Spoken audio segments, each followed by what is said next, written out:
শীতকালে আমাদের প্রায় সকলের ত্বকের মধ্যেই কিন্তু শুষ্কতা দেখা দেয়।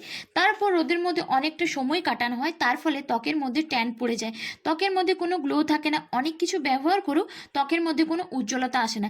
তাহলে বলবো বেসনের সঙ্গে মধু ব্যবহার করে একবার এইভাবে মাখো, ত্বকের মধ্যে কিন্তু উজ্জ্বলতা থাকবে, ত্বকের শুষ্ক ভাব দূর হবে, রোদে পোড়া ত্বকের কালচে ভাব কিন্তু দ্রুত দূর হয়ে যাবে।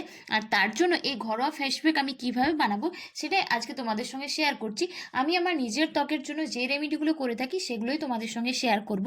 মাত্র দুটো স্টেপকে তোমরা যদি ফলো করতে পারো তাহলে কিন্তু এই শীতকালেও তোমাদের ত্বকের মধ্যে উজ্জ্বলতা থাকবে।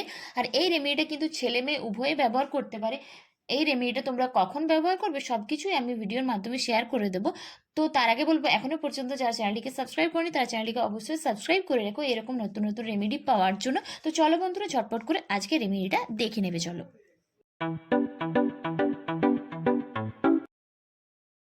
সবার প্রথমে আমি ফেসটাকে খুব ভালোভাবে ক্লিন করব। তার জন্য নিচ্ছি আমি এখানে 1 চামচ মতো টক দই, তার সঙ্গে মিশিয়ে নিচ্ছি কফি পাউডার। কফির পরিবর্তে তোমরা গুঁড়ো বেসনও দিতে পারো। তার সঙ্গে আমি মিশিয়ে নিচ্ছি মধু। যেহেতু শীতকালে আমাদের প্রায় সকলের ত্বকই কিন্তু খুব শুষ্ক হয়ে যায়, আর সেই মধু কিন্তু ত্বকের মধ্যে শুষ্কতা আসতে দেয় না। তারপরে এই তিনটে জিনিসকে খুব ভালোভাবে মিশিয়ে হালকা হাতে 3 থেকে 4 মিনিট মাসাজ করো। যাদের মুখ প্রচণ্ড পরিমাণে সেন্সিটিভ তারা কিন্তু কফি পাউডারটাকে এড়িয়ে যেতে পারো। তারপর হালকা হাতে এটাকে মাসাজ করে সেটাকে নর্মাল জল দিয়ে ধুয়ে নিলে তোমরা বুঝতে পারবে ত্বকের মধ্যে থাকা সমস্ত ট্যান কিন্তু প্রথমবার ব্যবহারে কিন্তু অনেকটা দূর হয়ে যাবে। তো আমার এখানে প্রথম স্টেপ কমপ্লিট হয়ে গেল।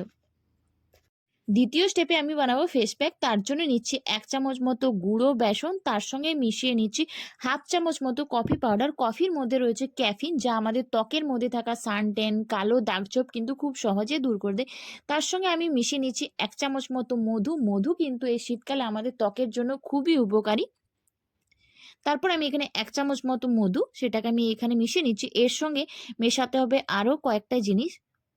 তো এর সঙ্গে আমি মেশাচ্ছি 1 চামচ মতো টক দই। টক দই কিন্তু আমাদের ত্বকের জন্য খুবই উপকারী। খাওয়ার পাশাপাশি টক দই যদি তোমরা ত্বকের মধ্যে ব্যবহার করতে পারো তাহলে কিন্তু ত্বকের মধ্যে কিন্তু একটা ইনস্ট্যান্ট গ্লো আসে।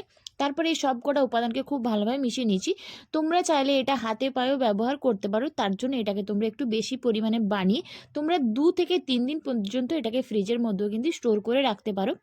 তো আমার এখানে ফেস প্যাকটা রেডি হয়ে গেছে। এরপর আমি এটাকে কিভাবে ব্যবহার করব, কোন কোন সময় ব্যবহার করব, সপ্তাহে কদিন ব্যবহার করব সব কিছু শেয়ার করব। তো এই ফেস প্যাকটাকে আমি আমার মুখের মধ্যে লাগিয়ে নিচ্ছি। সপ্তাহে তোমরা একদিন এই ফেস প্যাকটাকে ব্যবহার করো। তোমরা দিনের বেলাতেও ব্যবহার করতে পারো আর এটাকে তোমরা রাতের বেলাতেও ব্যবহার করতে পারো। তারপর এটাকে পুরো মুখের মধ্যে লাগিয়ে 15 থেকে 20 মিনিট রেখে দিও। যখন দেখবে এটার রঙটা পুরো চেঞ্জ হয়ে গেছে, একদম পুরোপুরি শুকনো হয়ে যাবে, তারপর সেটাকে নর্মাল জল দিয়ে তোমরা ধুয়ে নিও। তো আমার এটা 15 থেকে 20 মিনিট রাখা হয়ে গেছে। তো আমি এটাকে খুব ভালোভাবে ক্লিন করে নিচ্ছি।